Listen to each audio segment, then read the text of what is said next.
Welcome, everyone, to a special edition of press coverage. We are 7 seconds into the show, and things are already off the rails because for some reason the intro video did not play. It's going to be that kind of night here for us because you've got the backup host here, producer John, along with Adam Smith, Evan Rogers, and Jeremiah Holloway. The A team, the three of them, and the B team here, me as host. We appreciate everyone spending some time with us on a Thursday night to talk about UNC hoops. There is a lot to talk about after last night's win over NC State, a really exciting game, a memorable game for the Tar Heels. Adam, I'm going to come to you first because I am really curious to hear about your snow day experience in Chapel Hill. What was it like covering a basketball game when it was a whiteout in the town? God, I almost said something racial when you said whiteout.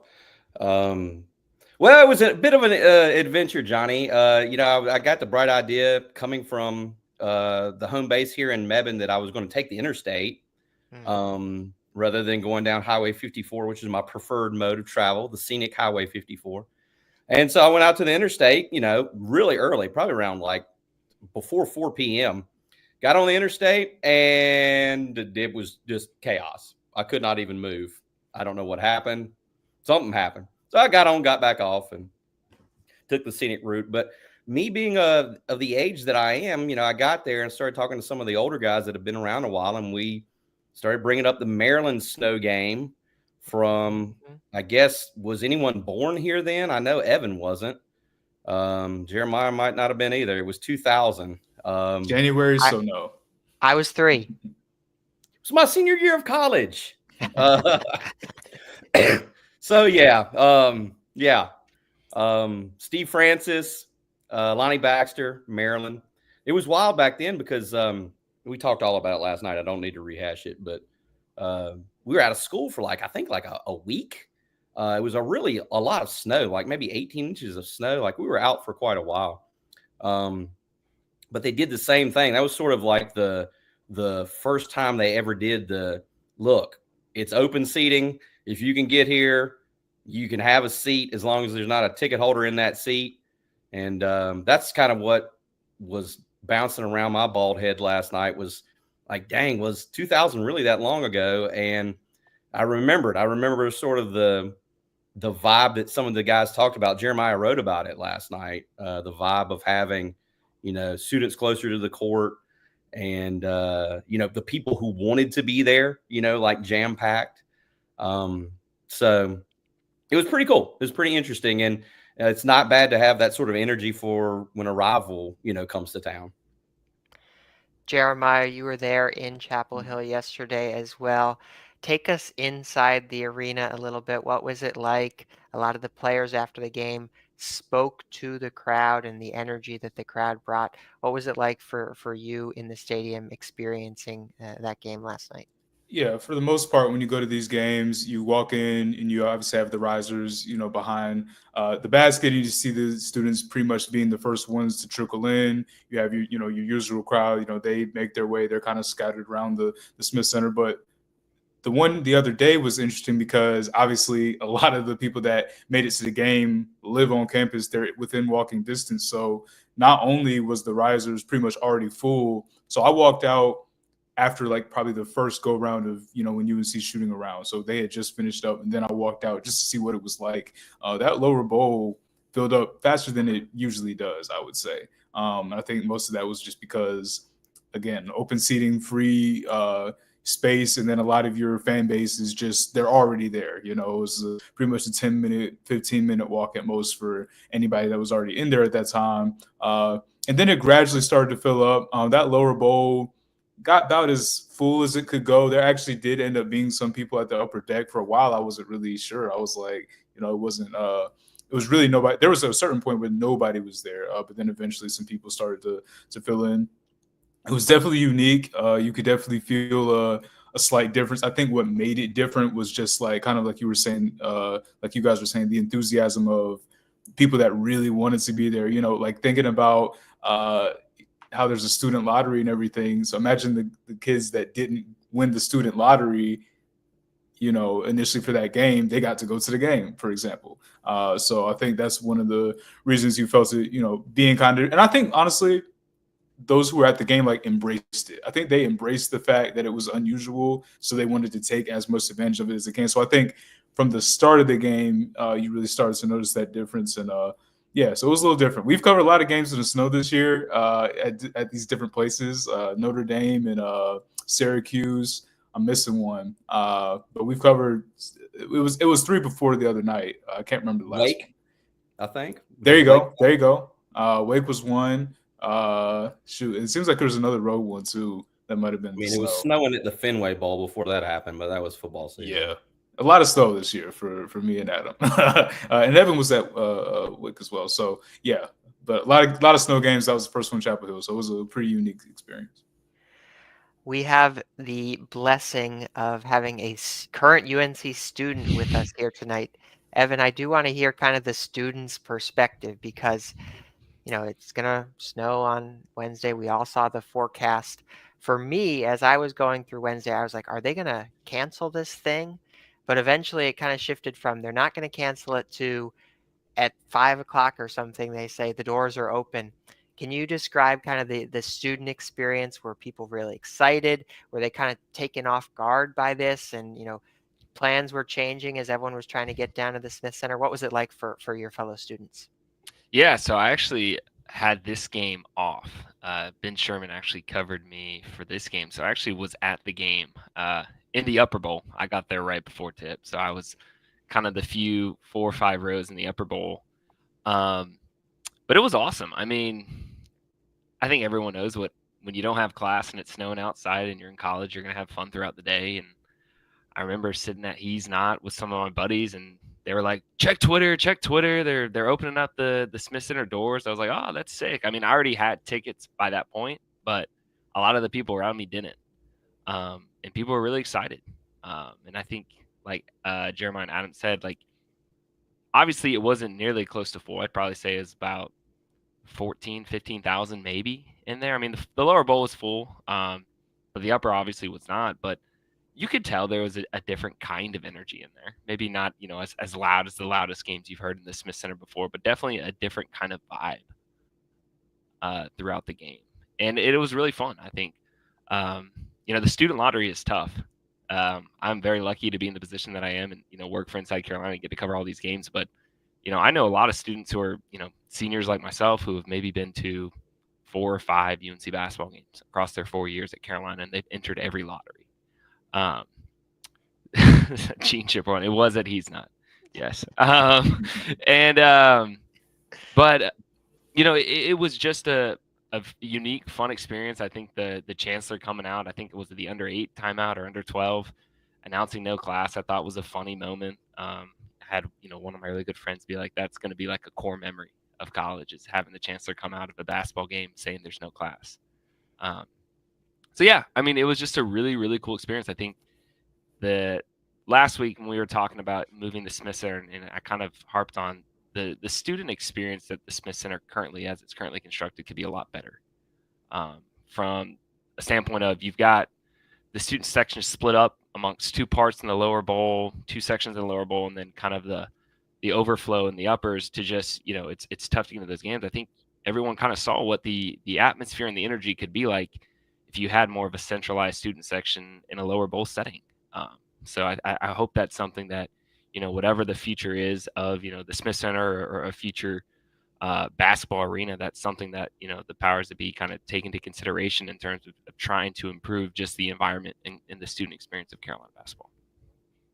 I appreciate that perspective, Evan, because so many people talk about the Smith Center and say that location is what's best for the students right now because it's closest to South Campus. It's close to all the freshman dorms. But you're right, there's also some elements of the student experience in the Smith Center that could be improved. So we'll see as the years go on and as this basketball arena gets closer to happening or not happening, how the conversation evolves. But last night was certainly a really fun opportunity for students, like you said, a unique experience. There's also a basketball game. So let's talk a little bit about the hoops that we saw. UNC 97, NC State 73.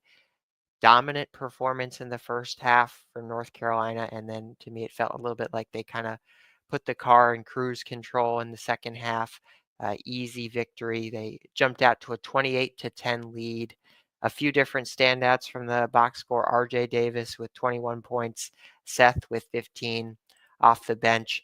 Adam, as you were watching that game, watching UNC essentially put together their best performance in ACC play, maybe one of their best performances of the season, what elements of this performance surprised you to see this performance come so late in the season, and to, maybe help get the cart back on track as UNC reaches for the NCAA tournament?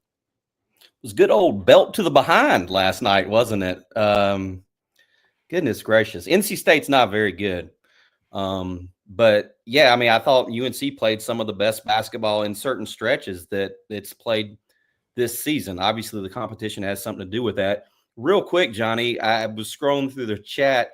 Yes, my guy, girl, they, them, Gene Triplehorn had a question earlier about that Maryland game from, yes, it was. That was like sort of the groundswell. It was a big issue back in those days. It seems crazy to think it's 25 years ago, but my God, it was a big issue back in those days. The season ticket holders, the older crowd, the money crowd, the famous Sam Cassell wine and cheese comment from back in the day. But yeah, that was sort of the momentum behind getting the students at least in the risers and at least closer. So that's a good question by Gene. One of my guys, I think was it Charlie Shaw, had a question. We might could get to it later about the new arena. I mean, yeah, I'm sure we all have a lot of thoughts about that. And yeah, if you build it off campus, you can't walk to the game, whether it's snowing or not. So, but anyway, yeah, to the game, I'm so stupid. Maybe I've seen this team play too much, this Carolina team. I thought it might be a close game. You just never know what to expect sometimes with this UNC team. But they did not trail for the second game in a row. They have not trailed the last two games. They're up 28 in the first half. I think it was maybe 28 at halftime, 30 early in the second half. They kicked their butts. And it might be too little too late. I don't know if we need to get into a whole discussion about their NCAA livelihoods, but, for one night at least, it was nice, I think, from a UNC perspective to maintain the dominance against NC State. I mean, this is a rivalry, and it is a rivalry that Carolina has absolutely dominated. Roy Williams did not lose to NC State, and I think Hubert Davis is now 7-2 against NC State. Another regular season sweep. 13 of the last 18 seasons, Carolina has won both games against those guys. I mean, it's pretty remarkable, really, when you think about the way these rosters change, the way these teams change, the way the coaching staffs change over the years. You've been able to set your watch to UNC beating NC State regularly. And that's something, for people in the fan base too. I think that's something. So we'll have to see if it means anything. We did a show a couple of weeks ago, Johnny, without you, where we were asking if UNC had turned the corner. That corner led right into a brick wall at the time. That was after they had blown out Cal. But 5 games left in the regular season. It's certainly not a bad time to play arguably your best game. And the way that they beat them, I think that's something we can talk about with the lineup, these lineups starting to look more different than they have over the last month or so. I think was important. It was something, at least. I'm done. Jeremiah, when you look at the game last night, there were a couple of different players that stood out. Cade Tyson had a little moment there at the end of the first half that really excited the fans there in the Smith Center. Which individual player performance really stood out to you in the game last night, Jeremiah? Yeah, I think for me, obviously, Cade definitely had his, his moments and things like that. I think that was one of the interesting parts about the student led crowd was, I don't know how well it showed up on the broadcast, but he made his first three, and then right before he took his second one, the crowd was actually chanting his name before he took it, and so RJ swung it over to him and he made it. So it was just that type of night. Honestly, less than an individual player. I think there was a stretch, obviously, Lubin had to open that second half where he was just getting to the rim all the time, you know, dunking it, put back dunks, things like that. But kind of like how Adam said, you know, it was an NC State team that had been struggling, you know, or that is really struggled the whole year. But funny enough, that was an NC State team that it was a 2-point game the first time that they matched up. And, you know, this one they kind of, you know, ran away with it. I think one of the reasons they did was because of that press that they put on them early on in the game. After it was about 5 minutes into the game, RJ had made a couple free throws, and they went into a trapping press, pretty much a diamond press, where it starts off pretty much man-to-man. Everybody picks somebody up going into the backcourt, and then after the ball's inbounded, you trap. So they went into that, obviously, and you know, they produced turnovers from it. They produced, you know, rush shots from it. You know, sped the NC State up a little bit and things like that. So I think that's really one thing that catalyzed them and allowed them to get off to the run that they had. And even though NC State is a middling team, I do wonder what it would look like if they did commit to it more, because they had gone to it a few times. They went to it against Syracuse. I remember early on in that game, they went to it and got a steal. And I asked Hubert Davis about it on the ACC Zoom on Monday. And one thing he was saying was, you know, they do like to go to it, but sometimes, you know, it depends on the matchup. And they had been struggling with transition defense, because sometimes if the press gets broken, you know, you have to go into that transition defense. And so they hadn't been consistent with that throughout the year. So it's good when it works, but you just have to figure out a way to get in it and then stay in it. So they found a way to be able to stay in it because of the success that they had and because of how it sped up NC State. So when you go up against a team that, you know, obviously they're going to close against Duke. Like if you try it against Duke, you have to beware because of what you give up on the back line. So that's what I would say. I would say that press right there is really what broke the game open and really made a difference. I think another thing, when I was just like looking back at the highlights in the box score today, and it's something, I think it maybe was after the Wake Forest game. It's always funny, you know, sitting next to Adam and Jeremiah, and, you know, UNC at the Wake Forest game, they're, you know, missing all these open threes. And Adam's just like, those are the shots you have to make. You have to make those shots in order to win those types of games. And that was the case last night. You know, UNC shot well from three. I think they ended up shooting 40% from three. RJ didn't necessarily have his best shooting performance. But in their last 5 wins, UNC is making almost 8 threes a game and is shooting nearly 42% from three. And in their last 5 losses, they're making less than 6.5 threes in those games and shooting under 28% from three. So, I mean, basketball is not that complicated at the end of the day. You just got to make your shots. You got to make your threes. You got to make your open looks. And what I think we've come to realize with this team is when they make the shots, you know, they can be a pretty solid team. It's just a matter of can they make those shots against a team with the pulse? And that's something they haven't shown yet. I mean, as great as, you know, a win over a rival is, NC State's not going to make the ACC tournament. And this is the worst ACC tournament since my whole lifetime. Like, it's not a good team. Same with Syracuse. Syracuse is not a good ACC team. So, you know, UNC will have that opportunity, obviously, at the end of the season. I think the game against Florida State's a really big one. I like the idea of the press. I think just mixing it up was smart. I really liked how I think they might have deployed it after like a timeout and caught Trey Parker off guard. True freshman guard for State. I mean, he just traveled. I mean, he was totally caught off guard.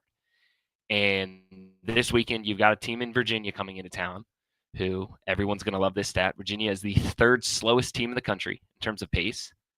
And one of the many struggles that Virginia has had this year is that they don't have a primary ball handler. Andrew Rohde is their leader in assists. I think he's almost averaging 5 assists a game, but he's really not a primary ball handler. So how you speed up a team that wants to go that slow and how you take advantage of a team that doesn't have a primary ball handler is you put pressure on them. And UNC has the parts and the pieces to not only put pressure on teams, but when they're rolling out these more traditional lineups, you can have this pressure come in waves. You can do a 2-for-2 swap at the guard spot, and kind of can keep up this pressure on teams. So I think it's a combination of that and also just making your shots. I mean, Jalen Withers has hit 5 threes the last 2 games. He had made 5 threes over the previous 10 before this stretch. Now, is it sustainable? I don't know. You probably argue it's not. But at the end of the day, I think what this team needs moving forward is you kind of figure you have to have one of RJ or Ian shoot well in terms of outside shooting. Those are your 2 top 3-point shooters. And then you kind of have to have a combination of 1 or 2 of those other secondary guys hitting from 3. This was a funny stat I found, but does anyone know who's 3rd on the team and made 3-pointers this year for UNC? I will say Jalen Withers. Made It's not 3 Jalen points? Withers. Made So 3-pointers. I would guess RJ would be 1 and Ian would RJ and be Ian 2. are 1 and 2. So Yes. would Drake be 3rd? Drake is 3rd. Hmm. Anyone who knows who 4th would be? This Cadeau? is surprising. Cadeau's 4th. Hmm. Trimble's 5th. Trimble's kind of hit a cold spell here after really shooting the ball well to start the year. But it gets to the point where UNC has these top 2 guys shooting wise in RJ and Ian, and there's really not there's a massive gap after those 2. So if one of RJ or Ian is not going to shoot well, UNC has kind of figured out you have to have probably 2 of those secondary group of 3 or 4 shoot well to be successful. I mean, the games where you see them losing, the Wake Forest game, I think they ended up shooting, it's like 8 for 30 something that game, but I mean, they hit like 3 threes in the last 90 seconds. They were at one point just abysmal from deep. So really, I mean, as simple as it sounds, you just have to make your shots and you have to make your open looks. And that's kind of what you've seen UNC do, these last 2 games. I think another thing, though, and I mean, you can't disagree with making shots and what that does for you. It's pretty simple.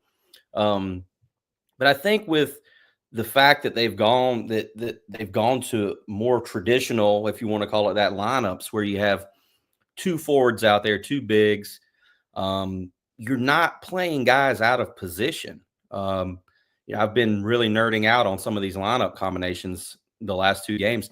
If you think about it, UNC played a 4-guard lineup across a stretch of games in January and February there. I mean, they go to Duke, who is the tallest team in the country, and you got 6'3" Seth Trimble guarding Cooper Flagg. I mean, you start Elliot Cadeau, RJ Davis, Ian Jackson, and Seth Trimble. And I'm not saying that was like an idiotic decision, but I mean, because that's a talented group. I guess you're trying to get your best talent on the floor. But I think with moving Jalen Withers to the 4 now, and you saw Drake Powell last night started at the 3. You don't have guys. You're not putting yourself at a size disadvantage out of the gate. Like UNC purposely was putting itself at a disadvantage in terms of size, I assume, to try to outrun people or expose them with their quickness of those lineups, which was not able to happen. I just think that, there's almost a comfortability with having a 6'9" guy at the 4 now.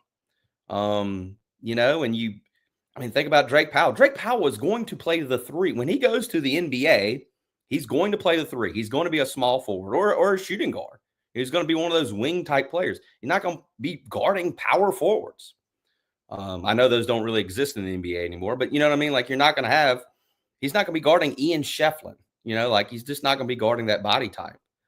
And they've gone big with some of these groups. I mean, I've got the dang legal pad right here. It's ridiculous if you can see it. But I mean, they've had some size with some of these lineups where you've had RJ at the 1, Ian Jackson at the 2. They've had like 6'4", 6'6", 6'9", 6'8". This team, that's pretty adequate for this team. I mean, Day'Ron Sharp and Walker Kessler aren't walking through that door, but I think that's another thing. I think, sure, the shots have to go in. I could probably write you a 4,000-word story on the value of Jalen Withers right now. I mean, he's making these shots and he's, it's taking the stress off of some other guys playing at other positions. I don't think Ian Jackson wants to play the 4. I don't think he wants to camp out in the corner. He needs to have the ball in his hands. So I mean, I feel like, again, this is Syracuse and NC State we're talking about here with the last 2 wins, but they're wins.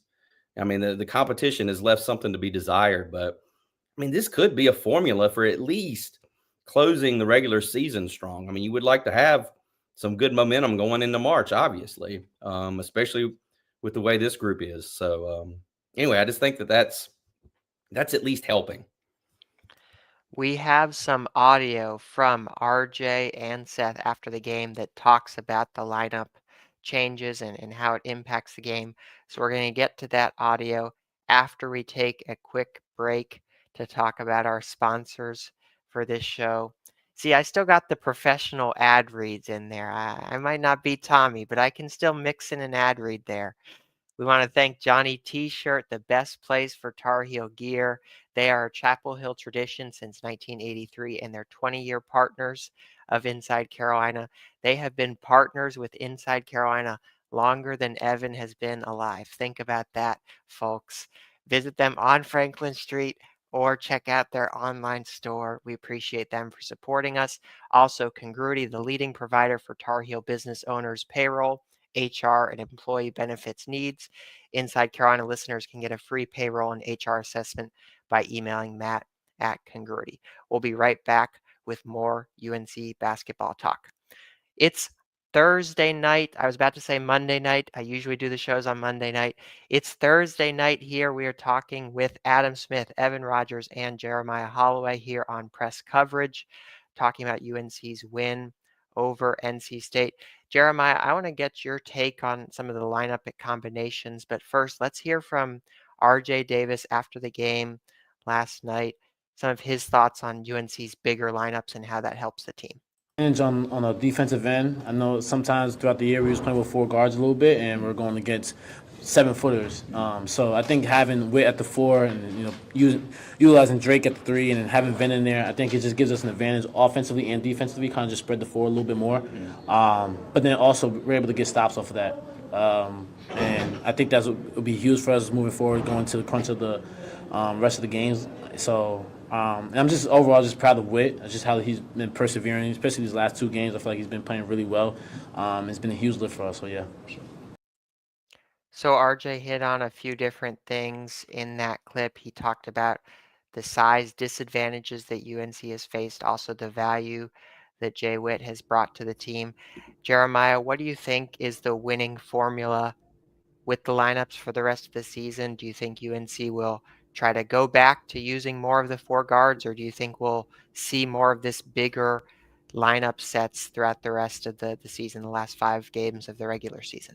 Yeah, I, for one, am not a big fan of the 4-guard lineup. I just think when it comes to matchups, when it comes to just balancing what happens on the court, I think it's just difficult to win that way. I was very surprised that they went to it against Duke. I thought they would try to go a little bit bigger. But the other side of that is they probably didn't feel like they had a choice for a while because a lot of people talk about them not being able to land a big name 5 in the transfer portal, which is true. But I think the position that really has hurt them this year has been that 4, because you've had to start Trimble / Ian Jackson at the 4, whoever you want to say was the 4. And then you've had to start Drake Powell there at times. Obviously, K. Tyson was the guy you wanted to be there.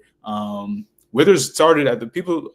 I think the thing that kind of gets lost, Withers started at the 4 the first 7 games of the year. So they went 4-3 to start the year, and they just kept changing the lineup ever since. But since these last couple games, I think he's shown them a little bit of something that can allow them to at least play around and try different things. Obviously, Drake got in that starting lineup the other day. The reality still is, though, that their best 5 guys are still guards / wings. So one thing that I actually went through and I looked at today was in ACC play, just the different amounts of minutes guys play off the bench versus starting. So before I really get into it, the only guys that haven't come off the bench at all this year for UNC have been RJ Davis and Elliot Cadeau. So for all intents and purposes, the backcourt is set, so to speak. So they've really been shuffling around power forward, center, small forward. So when you look at it, and I don't want to, bore anybody here, but Seth Trimble's minutes go down by about 8.5 when he starts versus when he comes off the bench. So it's about 33.3 to 24.7. For Ian, he starts, he gets 32 minutes a game if we round up. When he comes off the bench, he gets 23. Drake Powell's is pretty much the exact same. Jalen Washington's pretty much about the exact same. Lubin is only like a difference between 2 minutes. Withers is a difference between Withers is a little different because he only started 3 games in conference play. So he's 20 minutes when he starts, 10 minutes when he comes off the bench. So basically, I think the point of all that is like you're trying to basically balance and maximize like what certain guys can do like in different roles. So like if you had a situation where, okay, so these last few games, right? Withers starts, he gets 20 minutes. Either big gets about 18 to 20 minutes. RJ gets like 34, and Seth gets like 28. So whoever's starting, at that 3 spot, whether it be, Jackson or, Trimble, they're getting about like 31, 32 minutes a game. So really you have to pretty much decide, okay, like what's more beneficial, the 32 minutes of Ian Jackson with, Seth coming off the bench, or should we, switch that? Should we let, Ian kind of just get his 25 off the bench and let Seth in there? So it's a tough balancing act that they've had to pretty much deal with all season. But I think if you get higher quality minutes from Withers consistently, you can say, okay, maybe we don't need to lean on, this player as much or that player as much, whether it be Seth Drake or Ian Jackson. I think probably the best combination for them, and again, I know it's the later part of the year, but I think the best combination is to have Ian Jackson out there as a scoring threat starting. I think having obviously RJ out there. They seem set on Cadeau. I do think it would be worth trying RJ at the 1, Seth at the 2, and let Cadeau be a backup point guard just to see what it does for you defensively and what it does for your matchups. But it seems okay. It seems like they're pretty much set on Elliot Cadeau. But I think if they want to keep that same backcourt, I think it would be worth just trying to let Ian Jackson in there, leave him in there, let him get going, let Seth pretty much be the energy guy off the bench, because he's played well in the times he's come off the bench. He plays less minutes, but I think he plays well. He's not one of these guys that is going out and scoring 20 points. I think the only 20-point game he had this year was the Dayton game. So it's not like you're missing out on a scoring firepower or anything like that. He's almost a better player off the bench in some instances. And then, yeah, if you can leave Withers in there, if he can continue to be as consistent as he's been, and then you pretty much pick a big depending on the matchup, I think that's the way to go. I think when Duke comes back to Chapel Hill, you just can't go back to the 4-guard lineup. I don't know if you can use it at any stretch of the game. I think you have to just find a way to make sure, okay, the front court is pretty much set. It's a tricky, obviously, situation to even play with and figure out. Even me calculating the minutes, I'm like, man, this is tough. This is tough to, justify who you want to put in here versus who you want to put in there. But I think, going with these bigger lineups gives them more versatility on defense, and it's something I'm interested to see if they can continue to run it. Jeremiah, in there, you talked about Seth's role after the game. Seth spoke a little bit to the media on his role and how it changes starting versus coming off the bench. So let's listen to that audio. 4-guard lineup worked for a little bit, worked in some ways. It'll work in stretches, but like you said, I think when we go big and we're really physical and aggressive on the defensive end, I think we're a really good team. My role don't change. Off the bench, starting, I be as aggressive as I can on the offensive end, and I set the tone on the defensive end. I think I did a really good job just continuing to emphasize the tone that we tried to set in the beginning of the game on the defensive end, and just to feed off of that. And I think my teammates fed off of it, and it worked out really well. But coming off the bench, starting my role doesn't change at all, and it doesn't change my mindset. So Adam, I can't believe to say 5 games left in the season. We're basically done with this season. We're in the home stretch, and still it feels like these roles are unsettled. Do you think North Carolina has maybe found something with Seth in that defense, energy, bringing that sort of to the lineups? Do you think that's maybe the role that he'll play in these final 5 games, or do you think there's a better role for Seth?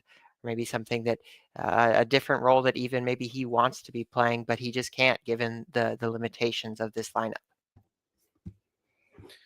Well, it's interesting watching that clip because after the scrum of TV cameras got away from there, my general philosophy, not that anybody cares, is to go where the TV cameras are not. So if they're on one guy, I'm going the complete opposite guy. So after they left, I went over there and I was talking to him a little bit. And, you heard what he said in the clip, but I asked him, I was like, have you guys finally gotten to the point where you don't care who's starting? And he said, well, I still want to really start, which was an honest answer from Seth. He will give you an honest answer. So I thought that was interesting that he's saying, yeah, it doesn't matter if I start or not. You talked about the roles and the role definition. I think that's why this team is where they are. What are they, 16-11?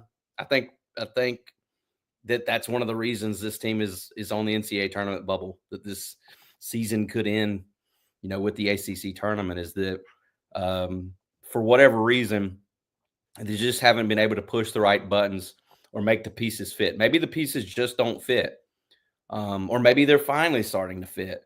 But yeah, I think that's one of the situations. Jeremiah was going through, the details of the different lineup combinations. I mean, Hubert Davis is just not going to not start Elliot Cadeau. That's just not going to happen. He is not going to bench Elliot Cadeau.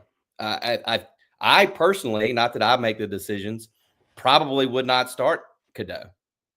But Hubert Davis is not. Elliot Cadeau is going to start. I was kind of shocked that, he moved Ian Jackson back to the bench, just because I felt like when Ian got going, that I was like, all right, yeah, Ian Jackson's not coming out of the lineup again. He's one of those guys that I think it means something, that it's important to him to start. But you have to give him credit. The last couple games that he's come off the bench, he's played well. He played great at Syracuse. Sort of got himself out of that. I think it was a 4-week slump. Somebody said he's the best passer. Yeah, check his turnover numbers, Steve. How about his fouls? And nobody on the team has committed more fouls than Elliot Cadeau. And there was a great stat that somebody had on Twitter about how many fouls he commits during the opening segments of games that get himself in foul trouble. He's the best passer. The one-handed passings. I can tell you this. You know what? Would you like a little breaking news?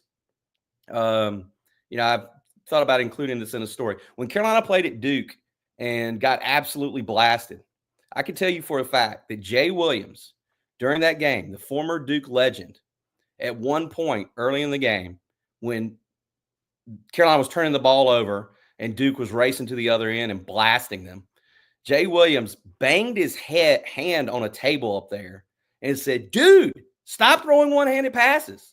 And he was not talking about anybody for Duke. He's talking about Elliot Cadeau. So this is one of the greatest players in Duke history who's there for ESPN, appalled at the way in which Elliot Cadeau is passing the ball, which is helping his team blow out their hated rival. Think about that for a second. Wrap your head around that for a second. Sure, he is a good passer, but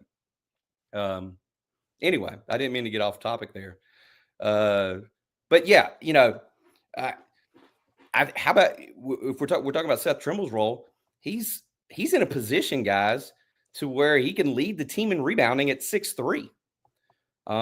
That's another thing I've been trying to sort of talk to him one-on-one about, if I could talk to him without anyone else being around, because I don't want anybody else to get the answers. There's a stat that nobody that size, I don't think, has led UNC in rebounding since like 1950 or 55 or something like that. That tells you what kind of guy Seth Trimble is. I mean, he's, for this group at least, is the quintessential energy guy that's capable of doing that, and they need him to do that. So yeah, I think it's fine bringing Trimble off the bench, because I think he's accepting of whatever they asked him to do, but they're sort of pigeonholed in a way, because Hubert is just not going to not start some of these guys. He's committed to them. He's married to them. So that's an interesting thing. I think Jalen Withers should be commended for the fact that he hasn't played at all, or 3 minutes here, 7 minutes here, 8 minutes there in some of these games. And now they've asked him to get back in the starting lineup, and he's contributing. He didn't go south and screw up the chemistry or anything. I mean, having him back being productive has been a pretty significant thing here these last 2 games. I personally was surprised that we got the starting lineups the other night and, last night, and Drake Powell was at the 3, and neither Ian nor Seth were in the lineup. but it ended up not mattering because, they got out to a hot start, got those guys in the game, and they played well too. So I know that's a bit of a roundabout answer there, John. I loved it. I appreciate the color from the UNC Duke game as well. Before we close the book on the UNC-NC State game last night, I did want to bring up one little thing. I saw Jalen Washington. He has not had maybe the season that a lot of UNC fans expected. But one little thing that he did very well last night, and he does all season long, is he does a great job of sealing off the opposing team's big man and allowing for great driving lanes for UNC's guards. And it felt like time and time again last night, he was getting big, getting wide, sealing off the NC State defender and allowing RJ Davis or Elliott to cruise into the basket for a layup. That was a big part of the reason why UNC had 52 paint points, the third most they've had all season. So I just wanted to point that out. Next up on the schedule for North Carolina, like we've said, is Virginia on Saturday. That's a home game. Hopefully all the ice and snow has cleared by Saturday, but we'll see. Evan, when you look at that UNC Virginia matchup and this Virginia ball club, you talked about them a little bit earlier in the show tonight. What are some things that stand out to you about that matchup?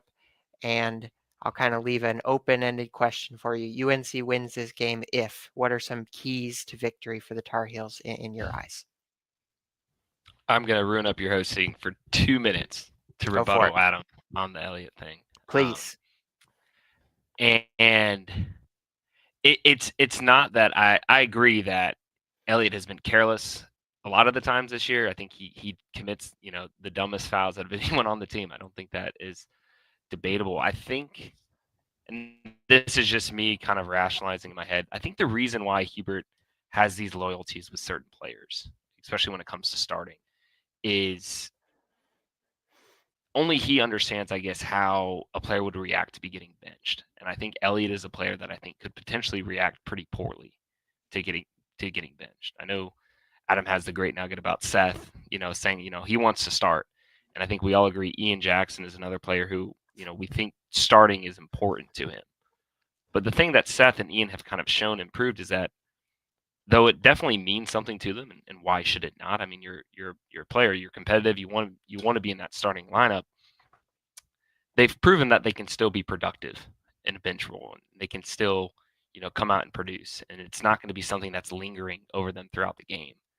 And I think with a player like Elliott, who is so emotional, I mean, we have seen the highs and the lows of his emotions from the whole, Maui Invitational, how that tournament went for Elliott, to the Notre Dame shot, to win that game, the shot against Syracuse that came at a huge time.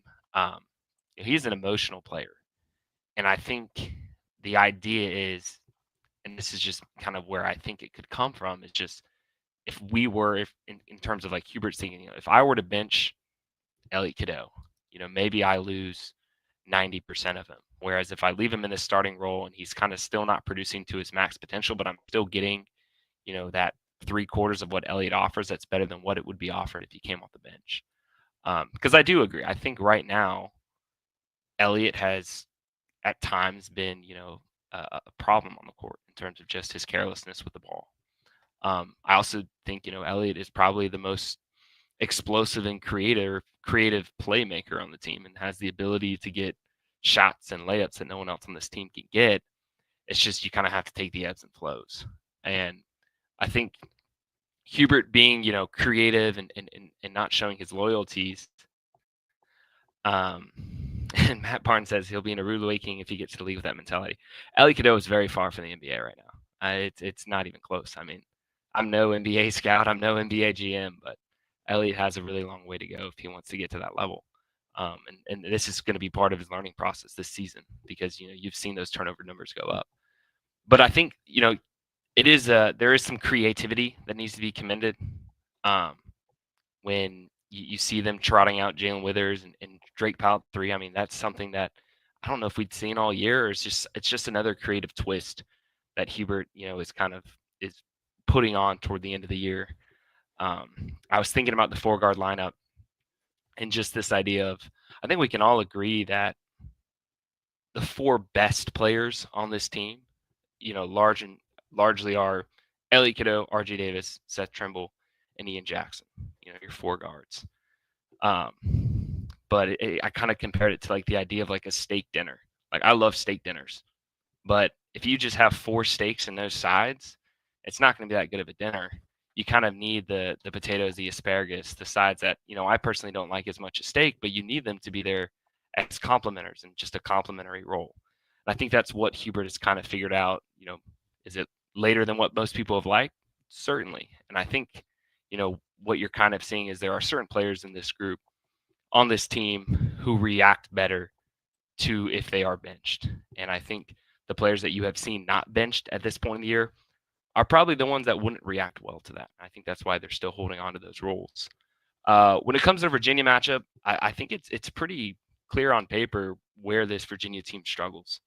They don't have a primary creator at all. I mean, their leading assist man, like I said, is a 6'6" guy, and Andrew Rohde, who I might be faster than laterally in a straight line sprint. And I mean, he's not the most explosive and fluid of creators that you're going to see.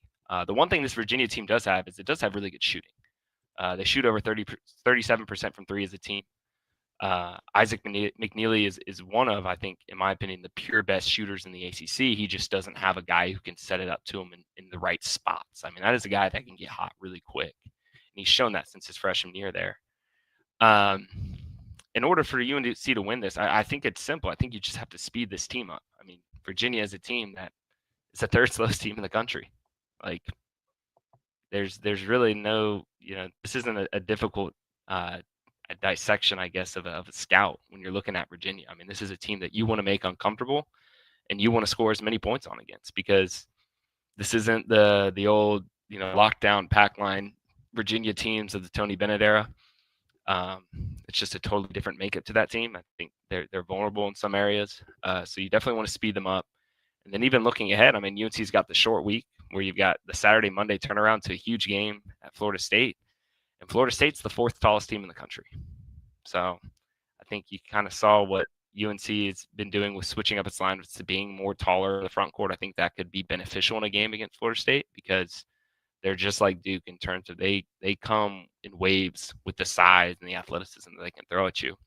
So these are 2 really big games for UNC. I mean, we kind of said all along, like, these are games that are not must wins in terms of boosting the UNC's tournament chances, but you can't afford to lose them. You just can't lose them in terms of where UNC is right now in the bubble. The wins have to come no matter, in which way they come, whether it's a blowout or not. So it'll be a really revealing, weekend when you include kind of the Monday short turnaround for UNC. I would caution, though, UVA. I know UVA got blasted by Duke a couple nights ago in Charlottesville, but they have been playing better. I mean, they won, I think, 4 of their previous 5 before they lost to Duke the other night. And somebody that Evan didn't mention, They whooped Pitt. They whooped Pitt. Oh, they've killed a couple teams. I mean, in terms of what a blowout looks like for Virginia. The Day Ames dude, the little lefty guard, he transferred maybe Kansas State. He's playing really well. You know how Carolina's cursed with some of these guys that come in here and have the games of their lives. Like the Day Ames guy can make some shots for Virginia. They don't have a lot of like great shot creators, but that's one guy that can like get a bucket on his own. I mean, obviously, I think Carolina is more talented, more athletic, and better than Virginia. But and Duke did just destroy them in Charlottesville. I mean, Duke dismantled them on Monday night. It was not a good game. But before that, I mean, they have beaten some teams pretty handily, and you know, it's one of those things where you know Carolina's going to have to, you know, grind it out over the course of all these possessions. You know, it's going to be a possession by possession thing. So anyway, I will be quiet. I know it's Jeremiah's turn to go, but I was thinking like, you know, UVA's been trending in a better direction. So, I mean, I don't know if speeding them up is going to be the ultimate answer, but I mean, they're all must wins. UNC cannot lose anymore. So, I think the UVA FSU little two-step here is going to be difficult for the Tar Heels. Like Adam said, Jeremiah, I will come to you for some of your final thoughts here. As you look ahead to these next two games, which player do you think is going to really be the defining player of this two-game stretch? Is it one of the older guys? Is it one of the freshmen, Drake or Ian? Jeremiah, who do you think is the key player for fans to watch as UNC has this critical two-game swing coming up against Virginia and then the following night, Monday, against FSU? So, in answering this question, the way I look at these last 4 games, and I'll get to your 2 games. The way I look at these last 4 games is almost like a build up to Duke, because tournament wise, resume wise, wins, and this is where it gets a little bit unfair, but wins in these next 4 games don't necessarily move the needle. They don't lift UNC when it comes to the rankings, when it comes to the things like, now, obviously winning games helps you, in a sense, but it's almost like being on the bubble. Losing a game hurts you more than winning a game. So in thinking about that question, I know we've mentioned his name a lot today, but it might actually be Jalen Withers. The reason I say that is because if Jalen Withers can be consistent for these next 4 games, you feel more comfortable starting him against Duke and at least like giving yourself the best possible chance you can have against a team like that. We all know what Duke is, and we all know obviously what happened the last time those two teams played. But throwing Withers in there, like, does that give you a chance to find some sort of like continuity, with a new starting lineup? So I think whatever he can give you, like if he can give you like 10-6 across the next 4 games, I mean, I think they will take 10-6.